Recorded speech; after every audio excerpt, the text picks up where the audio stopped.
Hello and welcome to Bust and Beyond with your host Robin Hayhurst. In this podcast, Robin will introduce guests that have known failure and want to share their story about how they got through it and what happened next. This will make you learn how to see things from a new perspective and avoid making the same mistakes. Please welcome Robin Hayhurst. Hello and welcome to Bust and Beyond podcast. I'm Robin Hayhurst and I'm privileged to be joined today by Bill Hill. He's the Chief Executive of the Lighthouse Construction Industry Charity. Hello, Bill. Hi, Robin. How you doing? I'm very well, thank you. So we originally met at the award ceremony for the Federation of Master Builders when I walked up to you and said, look, I do a podcast and, would you be interested in coming on? Because it's a kind of quite an interesting subject and something that I think is really in keeping with what we do. And you said, what podcast is it? And I explained, and you said, I've listened to it. And I thought, wow, that's a rarity. So you actually know what the podcast is about, which is great. Yeah, I doubled your listening numbers really that day. Yeah, I think you most probably have, yeah. But there we are. The future's still bright, so that's great. So a bit about you, Bill. So what made you kind of end up being the chief executive of a charity for the construction industry? Wow, that's how long have we got? I worked in the commercial side all my life, technology and commercial, so working for giants like Hewlett-Packard and Sage in sort of various roles, national roles, worldwide roles, etc. And the last company I was with said, basically they just bought another company. They just bought the company I was working with out, and they wanted me to move to the Middle East. And I asked my wife, I said, do you fancy a jaunt in the Middle East then to look after some of the businesses out there? And she said, no, you'll be going on your own then. I said, oh, okay, so time for me to make a break and do something else. And all along my commercial life, I had been raising money for a charity called the Wooden Spoon. My sport is rugby. I love rugby. And I've been raising money for the Wooden Spoon, which was the children's charity of rugby. So, and it just was happenstance that they were looking for a CEO. And I left the commercial world, went into charity world about 16 years ago, I think it was now, and ran the Wooden Spoon for a period of time and really, really enjoyed it, met all my rugby heroes. And then this role came up to run the Lighthouse Construction Industry Charity. And believe it or not, I was born and brought up in a little lighthouse off the west coast of Scotland. My dad was a lighthouse keeper. And I just thought, well, this has got to be it. This has got to be the charity that I do next. And sure enough, I went along for the interview. My dad's lighthouse cufflinks on. And they gave me the job, I think, on the merit of my cufflinks more than my capability. And I've been doing it for 10 years now, running the charity, and thoroughly enjoying it. So what's the charity about? What's the aim of the charity? Well, the charity itself is 100% dedicated to the well-being and the welfare of construction workers in the UK and Ireland. And the overall vision is that no construction worker or their family should be alone in a crisis.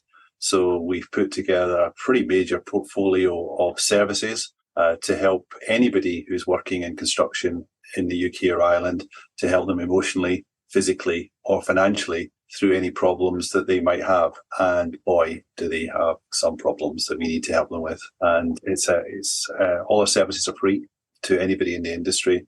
And we go around and try and shake up the companies up and down to see if we can get some money out of their pockets to pay for it for the greater good. And that's what we do. I see. I mean, I've been in the industry my whole life, and it's a very kind of rough and tumble industry. We're all blokes. And that's nothing against, there's very few women in the industry. And it has grown a lot since I've been working in the industry. And, but from my recollection of sites in the early days, you just didn't see women in the industry. So it was a very kind of, blokes don't talk about their feelings, do they? This is one of the major problems we have to overcome. 87% of the working population in construction, there's about 3.1 million people working in construction in the UK and Ireland, and 87% of those are men. So, yeah, it's very much dominated by the male psyche.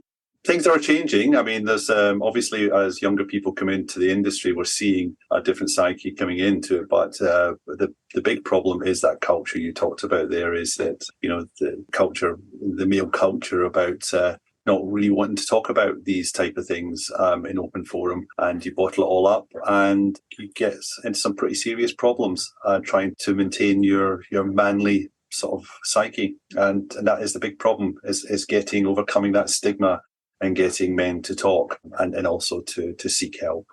Yeah, I think generally, I see in the industry, and I've always said we have our own sense of humour in the construction industry. We take fun of other people. I think that we make fun of other people. I think that's kind of quite common, but no one gets upset about it. It's because it's part of the industry. If someone outside the industry looking in goes, well, what's happening here? This isn't very nice. But it's just, I don't think it's a male thing. I think it's an industry thing. But I think the industry attracts the kind of people that enjoy that kind of thing, or they kind of tend to be that kind of rougher type of bloke kind of image. And generally, I think that becomes a problem perhaps kind of later on. Well, I think there is a very, very fine line between, I think what you're referring to is banter. Banter versus bullying, there's a very, very fine line between the two. And that line can get crossed quite a lot. And, you've got this situation where there is a lot of bullying happens in our industry. It's a very shouty industry. The command and control structure is very shouty. And also it objectifies humans as well sometimes. Like I've heard so many times in sites saying, I need two bodies up there now. That's John and that's Fred. And, they're just about to go home because of such and such and such and such. You're not even thinking about them. You just need two bodies up there now.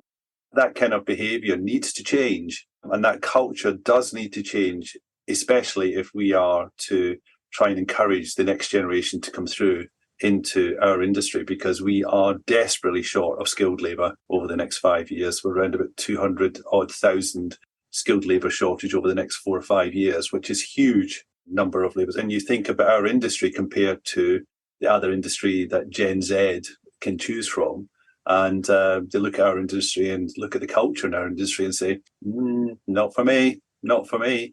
And that's going to be a huge problem. Will the industry die? No, of course it won't die. There's lots and lots of business out there to be had. We get houses to build, infrastructure, and all sorts of things to do. But what will happen is you'll have a shortage of labour. And when you get a shortage of labour, the economics say that labour prices will go up, which is going to cause a real problem for people looking at infrastructure projects, etc.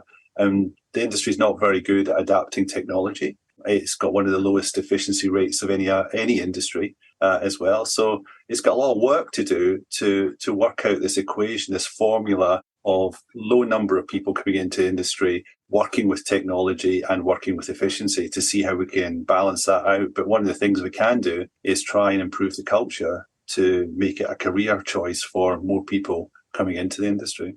Yeah, I think that is a major problem. Most of the people I speak to in the industry, and I'm different in this, I set out to come into the industry, but my father was in the industry, fall into the industry. They're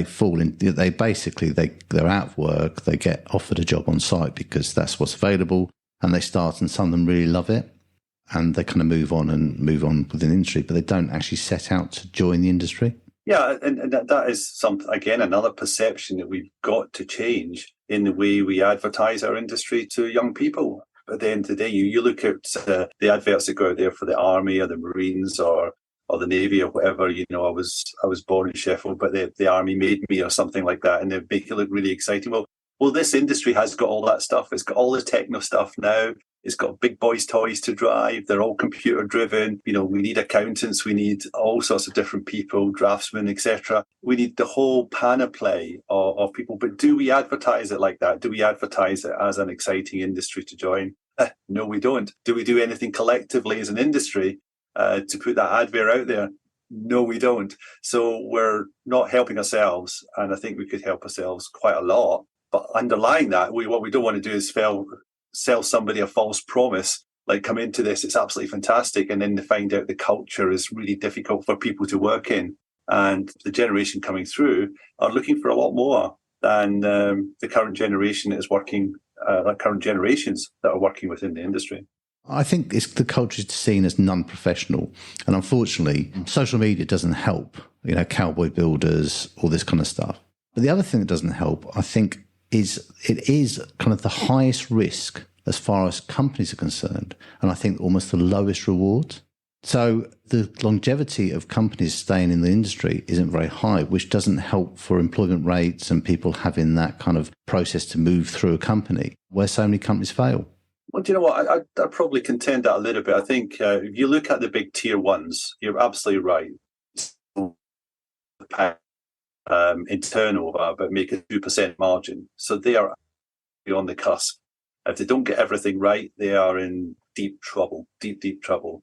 But the industry is highly subcontracted, and that is one of the issues within the industry as well, is that you'll get a tier one who wins a contract, and then to deliver the contract, they have to subcontract. Those subcontractors don't carry the right amount of labour to win the project either, so they subcontract. And guess what? They subcontract. So you can get a project that has got maybe 5, 6, 7 or 8 layers of supply chain to work with. And every single one of those needs a layer of profit going all the way through to make the thing work. But the person or the organisation that carries the big risk is the tier one who signed the contract with the client. And they're carrying a huge amount of risk. And to try and distribute that risk down the supply chain as well. And at the end of the day, if you're actually working in, and this is another statistic, 53% of that 3.1 million people that work in construction are either sole traders on 0-hour contracts or contractors on agencies. It's a massive number of human resources are actually sitting there as small, very small companies or individuals working in the industry. And you can just see how that whole thing doesn't quite stack up. But if you're a good business person, a small business can survive really well within this industry if you're a good business person. And one of the things that I contend is that a lot of small businesses, if you're a really good brickie and then suddenly you get some more work than you can carry, you have to take on some other brickies to work. And this is where the model falls down, is you might be a really good brickie, but you're not a good businessman. And nobody teaches how to be a good businessman. You don't learn that at school. And there isn't much out there to teach you what to do, to put money aside when the going's good, to put money aside for the tax man, to put money aside for any capital investment you've got to make, etc. All of those things are not necessarily taught very well to the small business person. And that's why some of them go pop, is because it's cash flow and have got themselves into huge debt. Certainly our helpline gets a lot of calls from tradesmen who are in deep debt as a consequence, and they don't see any way out of it. And then they start looking at going to places where the interest rates are really high, loan sharks, to cover it off, and that just gets them deeper and deeper in debt all the time. So I think there's good business to be had, but I think we need better business people, or better business education. I'm totally with you on that. That's what I do. But I mean, from my experience of that, I get a lot of people contact me, particularly through LinkedIn. Can I help them? They've got no money. But, an hour of my time, I will do everything I can for someone. And some of them, their problems are so solvable, they just can't see it. And one guy, for instance, he ran a company. I'm not going to name it or name what they did, just so I don't give the game away for him. But he was looking at going bust. He had double the staff he should have and half the income. And I actually said to him, well, just get rid of half your staff. Kind of solves the problem. And that was more scary to him, getting rid of half his staff, than actually failing as a business. I mean, the thing is, it's a tough business. So when you're in, go back to rugby, you're on the field with your rugby mates. It doesn't matter where they come from or whatever, they are your mates that got you back on the field. And that's the same when you're in a small business, a construction business, because it is risky and you do need everybody to have your back. So it's almost like family. And, so I can totally understand that individual who has got somebody working for them and they don't want to dismiss them because they feel like family. And also, you don't know, the next contract is so hard to build labour. If you've got a good one working for you and you lose them and then you win another contract, it's so hard finding another good one because they are hard to come by, so it's that skilled labour that you can depend on. So you can see why people would want to hang on to staff and good labour if they've got good labour in their organisation. But, they need to go out and win the contracts and win the business to actually make it work. Yeah, I mean, I often say to people, getting new labour, you're not going to get them off the couch. They're not sitting at home waiting for you. So you're going to actually be taken from someone else. So if you want good labour, what can you offer them? And I'm not talking about cash, that they're not getting where they are now. And one of the big things that people want is to be valued. Without a doubt. And my little expression is, if you look after your people will look after your business. And it's as simple as that. And one of the things about, what we do as a charity, we deliver a whole bunch of free services that anybody can pick up. And a company can pick up and say, actually, we are supporting the Lighthouse. here's the free services I want to give to you. So it looks as if they're actually giving the services to their staff. So they don't have to invest very heavily to put a lovely portfolio of support services in place, which is probably sometimes only the domain of larger companies where you get employees, etc. So what we do as a charity is offer a safety net of services that anybody can give to their staff or their labour force to help and support them. And I think that's a good thing, because it says that you care. You're caring for your people by doing that, by giving them access to kind of help and support that they may need at some point. Yeah, I mean, I think it sounds like a wonderful support structure. And I think it's so needed in the industry. And I come across so many people. I had someone, again, who approached me. They had taken a loan out. Now, they couldn't tell me what the interest rate was. We had to look it up. They'd asked for the loan in the morning and got it in the afternoon. We found out it was actually personally guaranteed against their house. It was a company loan, and the interest rate was 27%. You know, and I'm sure I told them to go and see a citizen's advice because I felt that it wasn't legally binding, the personal guarantee, because he hadn't taken any advice on it. But that's the kind of situation. And he didn't know how much money he needed, and he didn't know why he needed that money. He just knew he needed it. So he got what was offered rather than sitting down and work it out, because people often won't kind of grab the nettle of working out where they are. Or don't have the capacity. I mean, and that goes back to, business management as well, and having the business management skills. You see yourself in a hole, you need to buy something, you haven't got any money, so I'll go find some money. Somebody says, here's some money, well, thank you. And you don't think about the consequences of that decision and what it might have in the medium to long term. And and for that type of individual, I mean, if you do come across them, Robin, then fire them. And it's sometimes quite difficult to get into citizens' advice as well. But fire them in the direction of our helpline if they're in construction, because we give them access to a lawyer free of charge as well to go through this stuff. So we can get them access to a lawyer straight away and look through the contract, if it's signed or not signed, and look at the legal.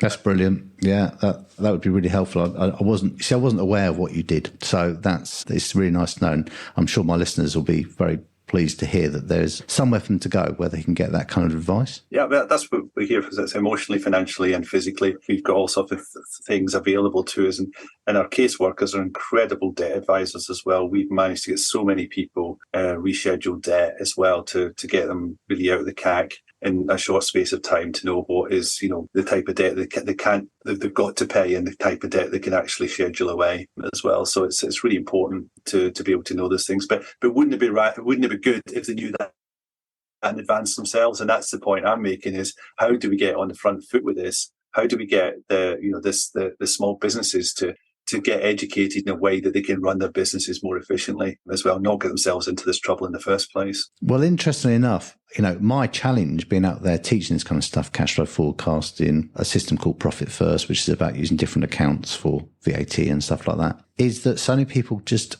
see it as a bit of failure to get any support. They won't get support because they think they should be able to sort it out. Just hard work will sort it out, which hard work's great.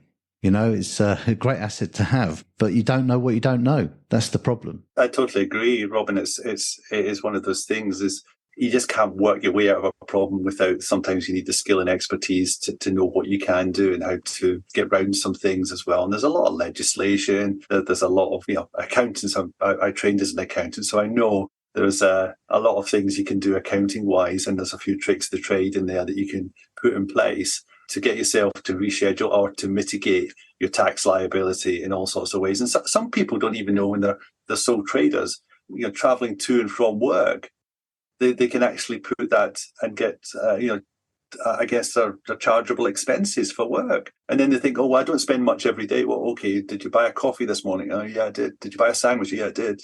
Okay, did you keep the receipts? No, I didn't. Well, why not? Because they are business expenses as a sole trader. You've got to have sustenance during the day. And if you add it up, you're probably spending 10 quid a day, maybe even more, 15 quid a day. And you add that all up and you say, well, that's a taxable expense. That takes off your tax liability. It's just simple things like that, and you've got to have the discipline as well. And it's so easy to keep receipts as well now. You got a phone, just take a photocopy on your phone. It's so easy. Yeah, I mean, technology does, but we're not good at technology in our industry, as you alluded to earlier, and trying to bring people in to use technology. I try to get technology at the forefront of some of the solutions I offer, but simple technology, something that's really, really simple for people to use. people do not understand the problems they get themselves into. VAT is one. They suddenly kind of hit the threshold. They're getting this extra money coming in on the VAT. They're not understanding what to do with it. But even if they do run out with problems with VAT, it does happen. If you approach HMRC early and you go, I have a problem, they're pretty good. They will actually go, well, okay, payment plan, we'll do this, we'll do that, we'll do the other. If you approach them after the deadline, it kind of changes a little bit. So if they're chasing payment, it's a different ball game. If you say, I've got a problem, the week before or 2 weeks before, they're really good. Yeah. But it's that grasping the nettle. I think so many business owners tend to stick their head in the sand and go, I don't want to know it because then I won't get stressed out about it. Indeed. And I totally get it as well. If you are a small business, especially a small business, and you're out there hunting for work, first of all, you've got to bring the work in. And secondly, you're trying to do the work, quoting for the work. Then you're doing the work. And then after that, you're chasing the next job at the same time as doing a snagging list on the last job and chasing down payment. I mean, it's just a constant circle of nightmares sometimes about how, and then getting the money in, and then people are always haggling with you as well. And then it's difficult. It's a very, very difficult industry to be in. Everybody's always wanting a deal as well. And everybody's wanting to knock a bit off the bill because they see something that maybe not quite right or just subtly wrong, but they want a big amount off the bill. And then when you finish the job, you're trying to chase the payment of the job whilst you're trying to quote for the next job. So it's a constant cycle. And if in the background, something like that comes along and says, you owe us £20,000 because you haven't, and we what you owe us, you have to prove that you don't owe £20,000, which then takes you off that whole cycle of winning work, quoting work, doing work, because you've got to answer that one, because that is, if you don't answer that one, you're in deep poo-poo. So it's a very, very tough cycle, a very tough cycle. It is a difficult, very challenging. I think the stats, or you might know the stats better than I do, but I think the failure rate in the industry is about 80% in the first 5 years. So it's very, very high, and people tend to focus on getting over the end of the month again and again and again, and it's draining and exhausting. And they don't, coachy speak, but they don't work on the business, they just work in it because it's like a whirlwind. It's like getting dragged into doing the work, getting there, doing that, getting over the end of the month, doing the work, getting paid, getting over the end of the month. You've got to plan a bit further in advance than that. Otherwise, you're just going to forever be in that horrible cyclone. Yeah, and it's a tough place to be, and that's where a lot of our calls come to the helpline. Is that people get to the end of their tether with that as well. Say, look, I just can't cope anymore. And we've got vans going around a lot of sites as well. We've got to make it visible on tour vans, and inside those vans, we have 2 tradesmen usually go on site at any time, and those tradesmen have got what we call lived mental health experience, where a couple of them have tried to take their own lives as well, but they're now happy to go out and speak to other people to say, this is what was going through my mind and what was happening to me. They go on site, and the sites do a stand down and they talk to the individuals on site. And again, because they are tradespeople, I've tried this, it doesn't work for me. Some Scottish idiot, talking to them, I haven't got the same empathy as somebody who's in the trades and talking to them. So they talk to the people on site and they build empathy, and the trust builds, and people start talking, and they're really good at getting people talking about the issues. And then once we get people talking, we can say, well, now you've got an issue. Here's the helpline. Here's where you can go to get help and support. Now use it, phone it up, or whatever you need to do, contact it and make it. But the point I'm making here, Robin, is that we've been over to 500 sites now in the UK and Ireland. We've seen over 30,000 what I call boots on the ground. And we've had 132 critical interventions so far, which is people that have come after the talk and said, I am thinking of ending my life because this has become too much for me. And we've got them immediately into counselling as well to try and help them through that process. Now, normally you can't get into counselling. You go to your doctor and he gives you a sheet of paper and says, here's all the counsellors you could possibly go to. And you might get into one maybe 3 or 4 months' time. We get them into counselling almost immediately and get them back on track. And I'm really pleased to see that 132 are still with us as well. So, hand in heart, I can say some of the services that we are delivering and our industry is supporting is genuinely saving lives in our industry, without a doubt. So do you have the phone number then? How would people contact you? Yeah, there's UK phone number, which is 0345 605 1956. 1956 is the year the charity was set up. So it's 0345 605 1956, open 24/7. What kind of problems do people come to you for then? So you start talking about financial problems. Is that the biggest one? But by far, that is the biggest one, is they come to us with some sort of financial crisis and they can't put food on the table for the kids. That's as simple as it gets, and they've got themselves into some sort of debt problem.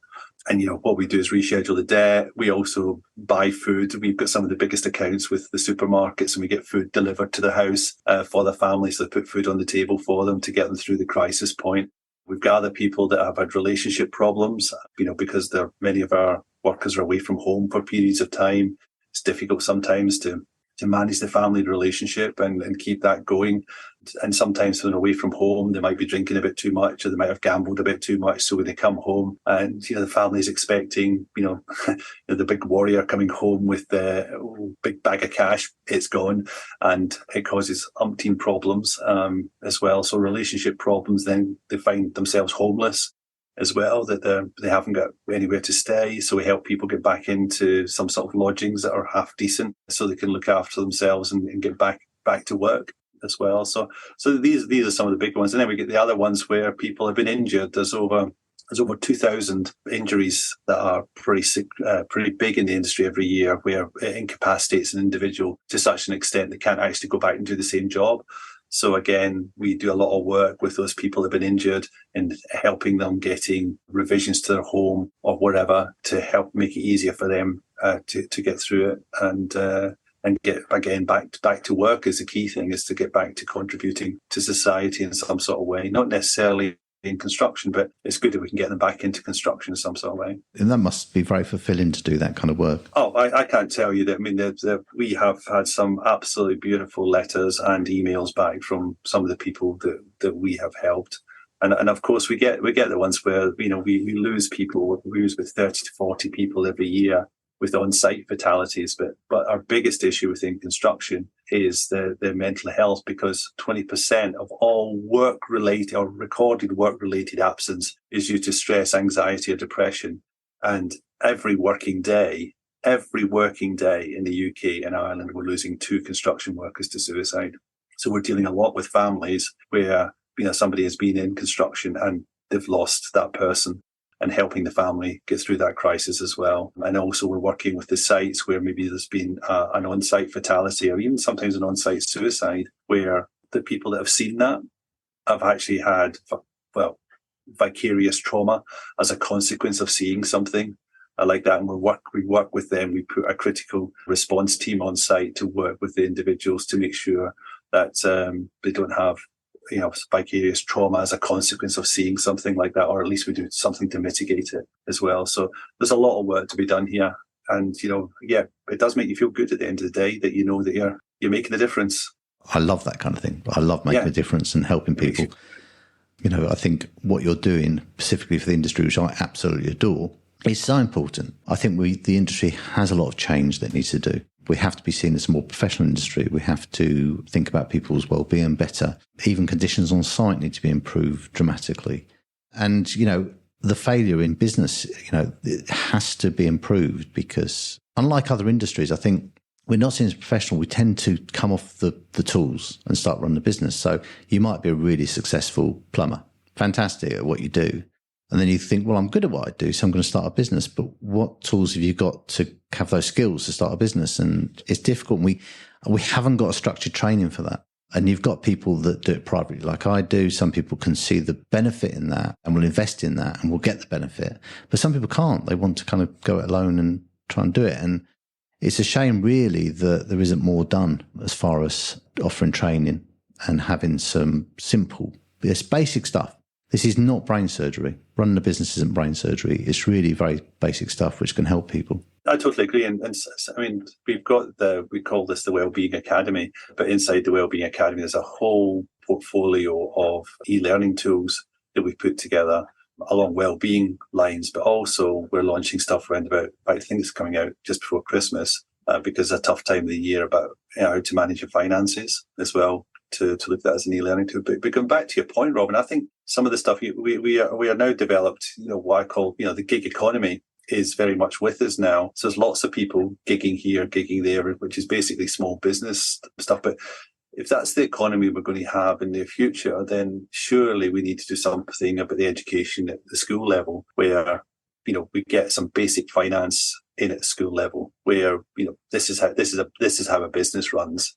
If so many people are going to come out of school and possibly be part of the gig economy or be part of that self-employed tradesman or whatever, then, why can't we give them some of these simple school tools at school, which is not happening today, unless you take something specific like, business studies or something like that, you learn a little bit about it. But, maybe this is a tool that, we need to get back into the education system at an early stage. I think we do. I think perhaps the people we're talking about when they're at school perhaps didn't do as well as others. I mean, we're talking about people that are drawn to working with their hands. I was rubbish at school, I must say, really not focused at all. But as I grew up, I kind of changed and kind of got more interested in education. So some of these people are not really paying attention at that point. So I think it's difficult. I think it should be available, definitely. We don't even teach people about mortgages and stuff like that, really, particularly. So, personal finance is a problem, let alone business finance. I think people don't see themselves as running their own business. I think it happens accidentally. I agree. Some people just fall into it, but it's not necessarily a career choice. And if you look at some of the systems in Europe and you see the people coming through the education there, then at a certain point you either go down the academic route or the technical route at a fairly early stage in your education process. It's identified at an earlier stage. And what I like about what's happening over there is there's the hierarchy there. It's no different whether you go down the academic route or the technical route. You're seen as it's a level playing field. Whereas in this country, again, you do feel as if you're a second-class citizen just because you wanted to go into the trades. You say, well, if you don't do this here, you can always do construction, sort of type thing. Well, why? Why is that like that? And if you look at even the job roles that you get in construction, labourer, okay, so that doesn't give you a lot of pride. Go, I'm a labourer, so why couldn't that be called something like construction engineering level 1? And then construction engineer level 2, level 3, level 4, right up to architect, which might be construction engineer level 7 or something like that. So you could actually give it a better titling to just make people feel a little bit better about the roles, and even the way the government looks at the standard classification rules, it's called unskilled labour. Yeah, and it's quite a skilled job, actually. I mean, when you just look at the money side of the construction. People let's look at professionals in construction as an example, but also trades. So professionals in construction, the site manager, it's a really skilled job. A good site manager makes all the difference to a project. Actually, for what they're paid and how they're viewed is nothing compared to what they are abroad. So I don't think they get the compensation and the value from the businesses they work for what the effect they can have on the site. And I've always thought that, we tend to we have contracts managers. A really good project manager or site manager doesn't need someone working above him to do the other work because he can do it. And I think they're of great value. And like I said, they are underestimated. But you look at a trade, you look at a plasterer or a good carpenter, people say, oh, I'm paying £250 a day. Well, you're quite happy to go and pay £400 an hour for a solicitor. Why do you value that more than someone who's really skilled at their job? There's not that many people out there that are really good skilled carpenters. Again, you're talking about the inequalities of life to a certain extent, But I think as a generalization, people have a view that the wages inside construction are pretty poor. They're not. They are actually not. All the research says it's actually pretty well paid. But the perception outside is it's not. The perception outside, I think there was a study that came out, I think it was done, who was it done by? I can't remember who it was done by, but it says something like but 70% of kids at school think that construction is really dirty and horrible and it's poorly paid. I mean, that's an image problem. I agree with you. I mean, it is definitely, we have a huge image problem. But I still think there's key roles in the industry which are underpaid compared to other industries of the same ilk. And the kind of, going back to site managers, I suppose I keep going on about that because that's where I started. That's where I kind of first got into the industry. Well, I was on site before that, but But, they could be running a site which is turning over multi-million pounds, maybe 20, 30 million pounds, compared to someone who is running a branch of Tesco's or Sainsbury's. I don't think they're as well paid. And they're looking at the personnel in that, they're almost running their own company because of what they do in some companies. In some companies, they're not given anything to do and they're not really trusted, but in some companies. So I think that's why I think there's a difference, But the skill, brilliant at firefighting. They're often sought after in other industries because their firefighting ability, and really, really good at adapting and changing to what's happening around them, because we work in an environment which we can't predict. So the skill level's really high. No, again, I've never met a better group of solution providers, to overcome problems on a day-to-day basis. And, that drives you back to some of the things as well about the government put in place where you can claim a tax benefit on research and development. If you've got actually some R&D where you're actually working on something that you have to do research and then develop a solution around it. And our industry, I think, was the poorest at claiming any of that, even though every single day of the week they're probably doing some R&D to go fix a problem. And they're not taking advantage of some of those taxes, which I think the government's now taken away, by the way. The things like that is solutions, always built around a solution. And yeah, I totally agree. It's a very, very skilled environment. We should cherish it more. Yeah, I totally. And I think the general public, the perception of the industry is what we see on television, which is budgets that we go over. And actually things like the rail link and stuff like that just kind of reinforce that we're cowboy builders, the budgets we always go over, we never produce things on time. And actually in this country, we're really good at all that stuff, but it's not the stuff that we shout about. The image of the industry is something that the industry needs to look at as a collective and not as individual brands. They need to look at that and do something about that as a collective. You just don't have the same sort of reach doing it as a brand, whichever company you're with. You can't actually push that. So I think that's something that the industry needs to work on. But again, the industry is notorious about not being able to work together and do something like that collectively. But that's what needs to be done. In my view, that's what needs to be done. To change the image, we need to work together to change the image and do some serious advertising on the different media outlets as well to try and change the image. But the thing that, again, is so difficult to change. I've done a lot of toolbox talks in my time, and I often ask the question when I go on site to say, how many of you guys in this room have got kids? Lots of hands go up. How many of you are advocating career in construction for your children? 99% of the hands go down. So I think if we don't get the people working in the industry advocating that this is a good place to work, then what chance have we got to bring people in on the future? So we need to work very hard in making it a better place to work today, and they'll advocate for the future for us. I totally agree with that. It's quite an adversarial industry on many levels, and I think that needs to go, and collaborative working in so many ways needs to come in. But I think we're moving towards it. It's just very slow, very, very slow. Anyway, it's been fantastic speaking to you. Just before we go, because I think what really, really important podcast for me, because I didn't know what you did exactly and what help was available. Can you just repeat for everybody how to contact your charity, the name of the charity and the information around the charity? Okay, so the Lighthouse Construction Industry Charity, and you can contact us on our 24/7 helpline, which is 0345 605 1956, or you can access the portal, which is makeitvisible.info. What we're trying to do there is make welfare and well-being in construction visible in sight, on every site. Makeitvisible.info. You'll find everything there to help you and get support. And if I could just fire off just one last little piece of golden nugget is my three little golden nuggets is, if you don't do anything else, there's these three things you can do tomorrow.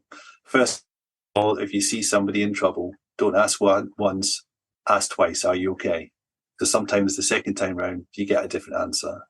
And if you do get somebody to talk to you, try and listen and respond non-judgmentally as well, because they've got a problem. And it might not be a problem to you, but it's a problem to them. So try and listen and respond non-judgmentally. And the third little golden nugget is always be kind. There's no reason to be unkind to a fellow worker on your side.